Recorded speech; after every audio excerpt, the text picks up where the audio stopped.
আসসালামু আলাইকুম, কেমন আছেন সবাই? আলহামদুলিল্লাহ ভালো আছি। আজকে আমি আপনাদের সাথে শেয়ার করব কবুতরের মাংস রান্না করার রেসিপি।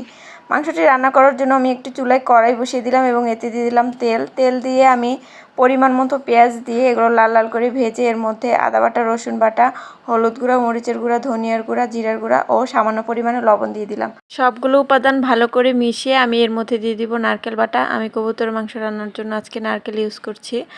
আর আমি এখানে একটি নারকেলের অর্ধেক পরিমাণ নিয়ে নিয়েছি।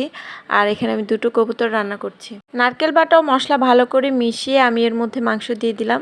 মাংসটা এখন আমি ভালোভাবে কষিয়ে নিব। আর কবুতরের মাংস রান্না হতে বেশি সময় লাগে না, তাই আমি এটা 5 থেকে 10 মিনিট একটু কষিয়ে নিব।